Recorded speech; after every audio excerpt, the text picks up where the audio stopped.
إن الحمد لله نحمده ونستعينه ونستغفره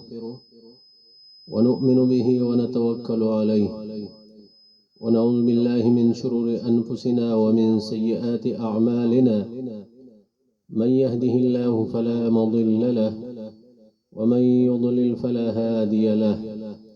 وأشهد أن لا إله إلا الله وحده لا شريك له وأشهد أن محمدا عبده ورسوله أما بعد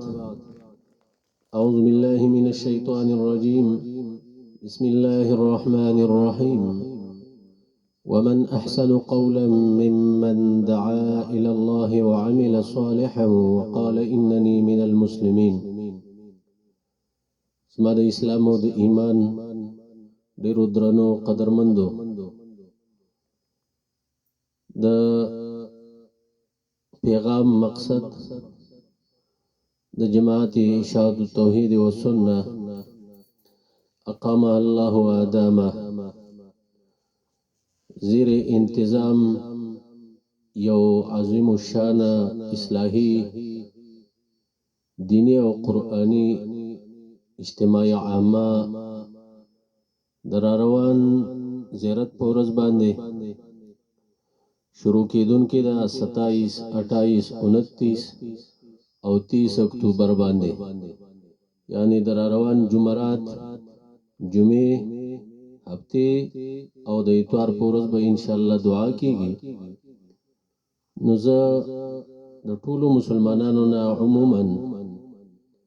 او د خپل جماعت د جماعت اشاعة توحید و سنة د ټولو افرادو ټولو موحدین ورونو نه دا خاص او مطالبه کوم چې په اجتماع کې په خپل باندې هم شرکت وکړو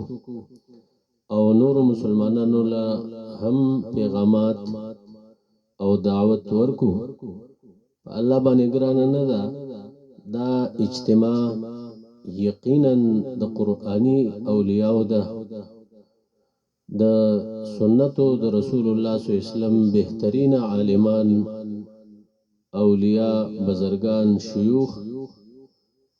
هغه به ان شاء الله العظیم د زړه د درد نه بیانونه کوي نو ټولو مسلمانانو نه دا زما درخواست دی چې د اجتماع